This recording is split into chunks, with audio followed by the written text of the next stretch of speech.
wabarakatuh. Waalaikumsalam warahmatullahi wabarakatuh. Perkenalkan, nama saya Nurul Hidayatus Solehah dari kelas A. Saya akan menceritakan sebuah cerita yang berjudul Sandubaya dan Lala Seruni, atau yang disebut juga dengan Dende Seruni. Pada zaman dahulu, ketika kerajaan Lombok dipimpin oleh Prabu Kertajaya atau yang disebut juga Prabu Kertajagat, hiduplah sepasang suami istri yang bernama Sandubaya dan Lala Seruni. Sandubaya dan Lala Seruni merupakan pasangan pengantin baru yang beberapa hari yang lalu dikatakan menikah. Pada suatu malam, Sandubaya dan Lala Seruni pergi beribadah ke Pura Kayangan. Kemudian setelah beribadah, ketika Sandubaya dan Lala Seruni hendak beranjak dari tempat peribadahan tersebut, datanglah pasukan dari kerajaan yang pada saat itu, pada malam itu juga akan melakukan sembahyang pada Pura Kayangan tersebut. Seketika Sandubaya dan Lala Seruni memberi hormat kepada raja,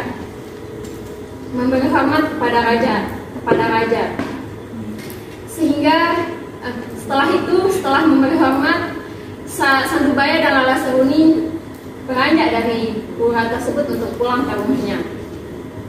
Setelah jauh dari pandangan, sang raja berkata kepada sang patih, "Wahai patih, siapakah wanita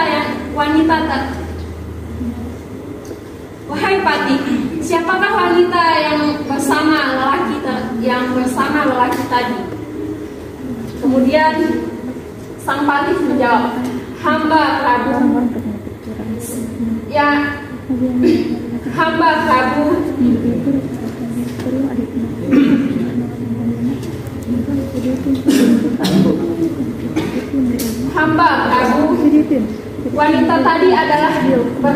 wanita tadi bernama Lala Seruni dan yang lelakinya bernama Sandubaya. Mereka adalah sepasang suami istri yang baru-baru saja menikah, Prabu." Kemudian setelah mengetahui itu, sang raja melakukan ibadah di pura. Yang terbayang ketika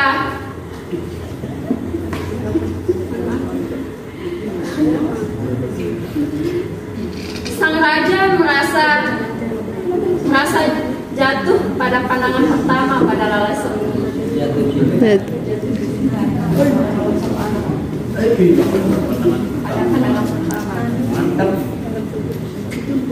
Sehingga setelah melakukan sembahyang, sang raja pergi dan pulang ke istana. Sesampainya di istana, sang raja mengerahkan para pembesar istana untuk berkumpul di aula.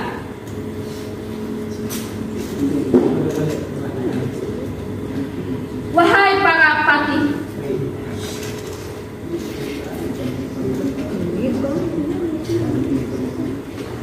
Lala Seruni adalah wanita yang paling cantik yang pernah aku lihat di daerah Lombok ini. Bagaimana caranya aku mempersuntingnya? Aku harus mendapatkan Lala Seruni bagaimanapun caranya. Apakah dari kalian ada yang mempunyai cara?" Kemudian salah satu patih mengajukan tangan. "Hamba patih,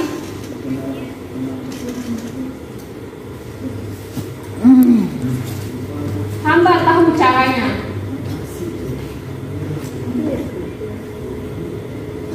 Apakah caranya, wahai patih? Cepat katakan," seru raja kepada sang patih karena sudah tidak sabaran. "Menurut hamba, sebaiknya kita ajak saja Sandubaya pergi ke hutan untuk berburu. Kemudian kita bunuh di sana Sandubaya dan mengatakan kepada Sandubaya dibunuh oleh binatang buas di hutan, sehingga Lala Seruni tidak akan curiga kepada kita. Kemudian sang raja berkata, "Wah, kamu pintar sekali, wahai Patih. Saya tidak sia-sia,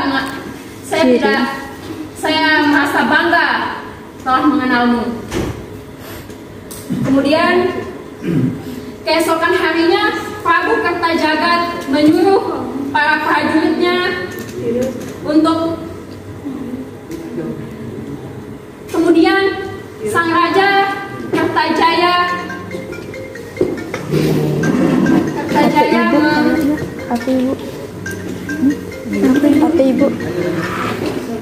kemudian sang Prabu Kertajagat mengutus beberapa prajurit untuk pergi menuju ke rumah Sandubaya dan Lala Seruni untuk memerintahkan perintah mereka untuk pergi berburu. Sesampainya para prajurit di rumah Lala Seruni dan Sandubaya,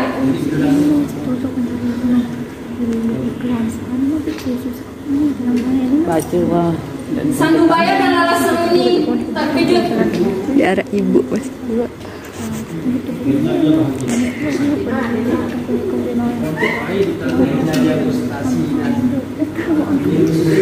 Sementara itu, betapa terkejutnya Sandubaya dan Lala Seruni saat melihat kedatangan mereka para prajurit yang secara tiba-tiba. Apalagi baru kali ini mereka didatangi oleh para prajurit dari kerajaan. Sehingga Sandubaya berkata, "Mohon maaf para prajurit, apakah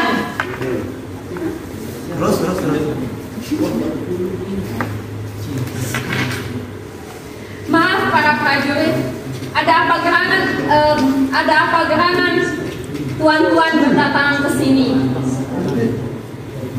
Salah satu prajurit berkata, "Maaf, begini Sandubaya, kami diutus oleh raja untuk mengajak engkau pergi berburu ke hutan Gebong.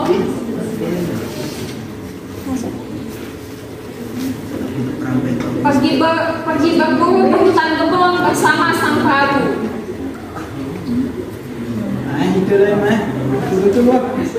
Besok pagi sang Prabu akan menunggumu di istana untuk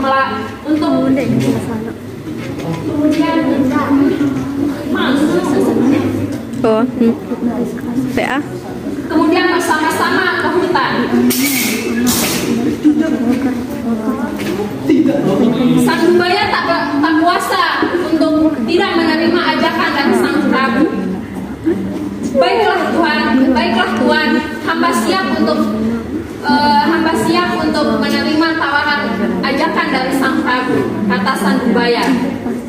Kemudian setelah mendapatkan jawaban dari Sandubaya, para prajurit pulang kembali ke istana. Kemudian Lala Seruni menghampiri Sandubaya.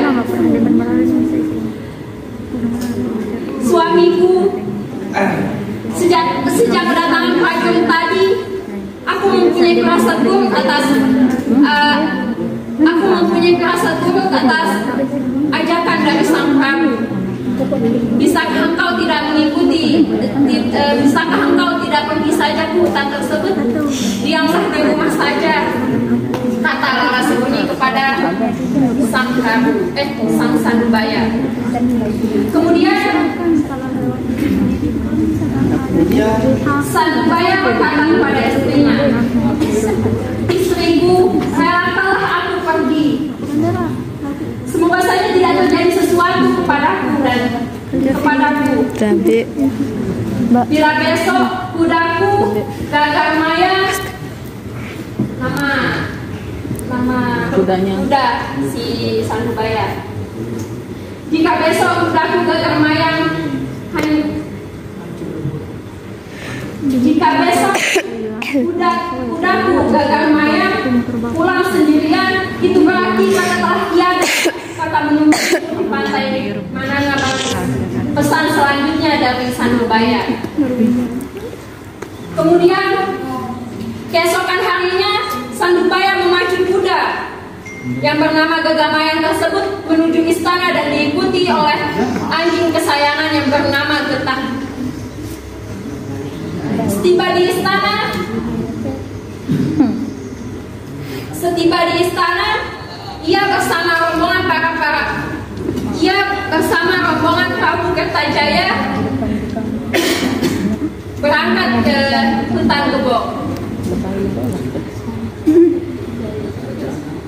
Setiba di hutan Gebok, para prajurit, para rombongan raja serta Sandubaya berpencar mencari buruan mereka.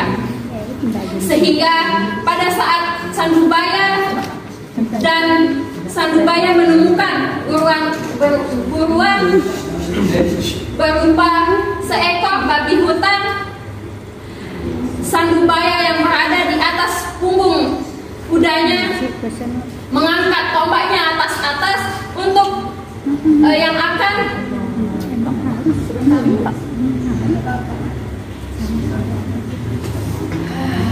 sementara itu Sandubaya terlihat Sandubaya yang berada di atas punggung kudanya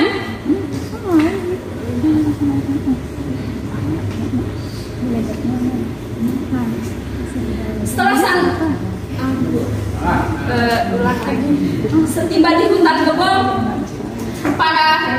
para rombongan dan Sandubaya mencari buruan mereka.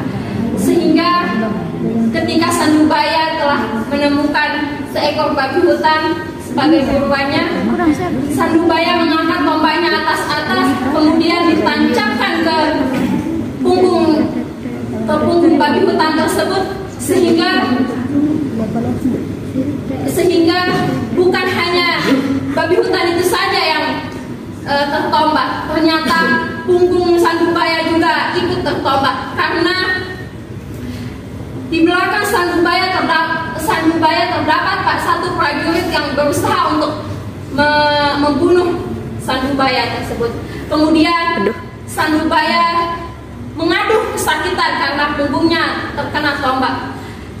Jatuhlah Sandubaya di punggung kudanya, sehingga sang Getah, anjing kesayangan Sandubaya, menggonggong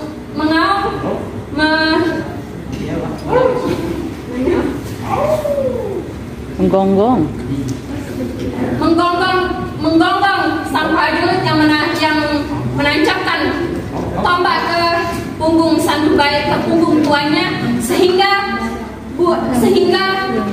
setelah melakukan perlawanan sang anjing juga ditombak oleh prajurit tersebut sehingga meninggal.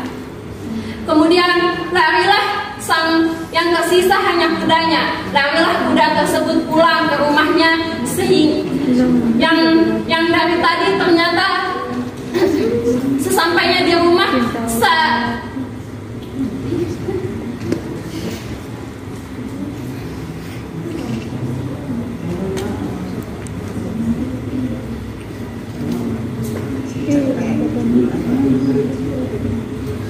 sementara itu di rumah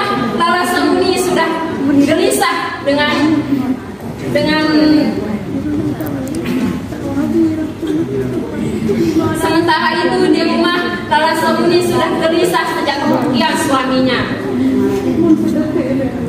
Ia terus berdoa agar laki-laki yang ia cintai selamat, namun semua harapan itu pupus saat melihat Gagahmayang pulang sendirian. Sehingga Lala Sanguni pun bersedih. Oh suamiku, engkau benar-benar telah pergi meninggalkanku, berkata Lala Sanguni. Tanpa berpikir panjang, Lala Sanguni menaiki punggung kuda Gagahmayang tersebut untuk pergi ke hutan tempat suaminya meninggal.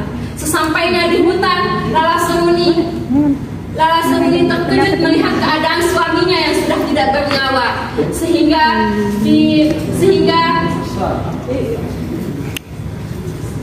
15. Lala Semuni tidak dapat membendung air mata, tidak bisa membendung air matanya. Didatangilah oleh raja,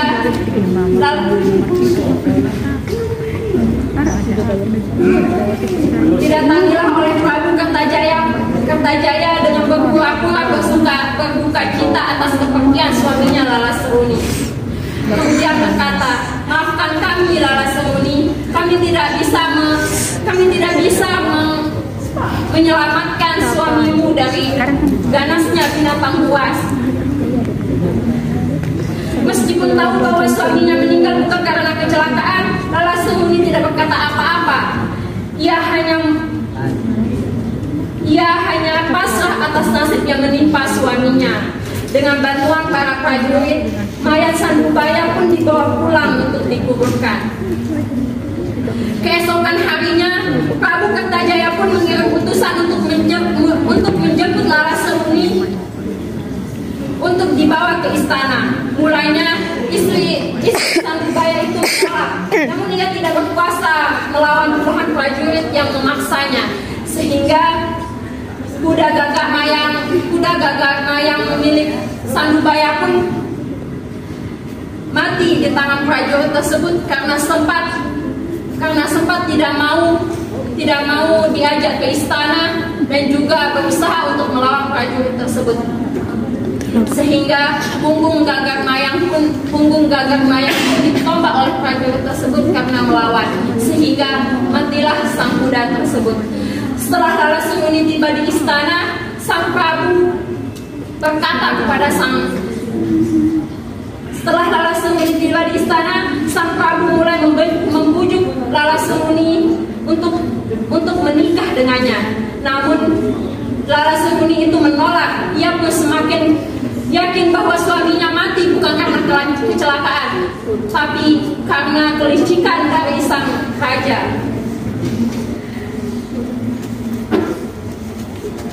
Hal itulah yang membuat Lala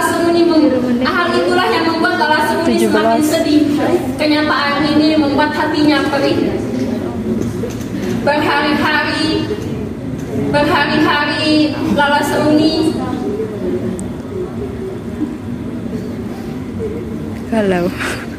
Seruni mengurung diri di kamar istana tersebut. Walaupun Prabu Kertajaya telah membujuknya, walaupun berkali-kali dibujuk, tapi Lala Seruni menolak untuk makan maupun minum. Setelah hatinya mulai tenang, Lala Seruni terbuka pikirannya. Ini saatnya aku berpikir dengan satu syarat. Apapun syaratnya, baik Prabu, hamba mau menikah denganmu. Tapi dengan satu syarat, kata Dede Seruni. Kemudian sang raja berkata, apapun syaratnya, wahai calon permaisuriku, aku pasti akan menurutinya, kata sang raja. Kemudian Lala Seruni berkata lagi, aku ingin sebelum kita menikah, izinkan hamba mandi di pantai Manangabaris, pinta Lala Seruni. Oh tentu, itu syarat yang sangat mudah bagiku, wahai calon permaisuriku, kata sang raja. Pada keesokan harinya, Prabu Kertajaya bersama para prajuritnya mengantar Lala Seruni ke pantai Manangabaris. Setiba di sana, mereka pun mandi dengan bersukaria. Lala Seruni tampak gelisah menunggu kedatangan suaminya. Agar gelaganya tidak dicurigai oleh sang Prabu, ia sesekali menyela untuk mencari keberadaan sang suami. Lama-lama kemudian, tiba-tiba sekuntum teratai berwarna merah muncul dari dalam. Tiba-tiba sekuntum teratai berwarna merah dan besar muncul dari tengah laut. Baginda, tolong ambilkan aku teratai tersebut, pinta Lala Seruni. Kemudian sang raja menyuruh beberapa prajurit untuk mengambil sang teratai tersebut. Namun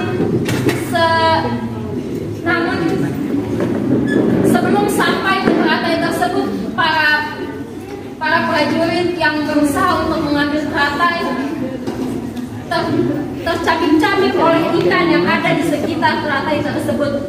Kemudian teratai besar tersebut menghampiri Lala Seruni.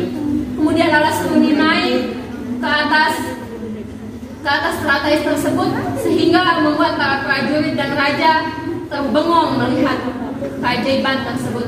Kemudian lama-kelamaan terbawalah Dinda Seruni ke tengah laut bersama teratai tersebut hingga menyelam ke dasar laut. Kenapa sedang tidak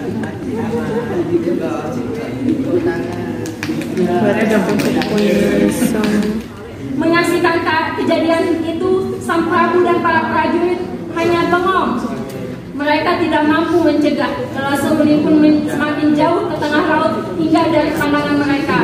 Menurut cerita, Lala Seruni dikabarkan hilang dan bertemu dengan suaminya di alam bawah air. Sekian. Ini yang dapat saya sampaikan. Mohon maaf atas kepanjangan cerita saya.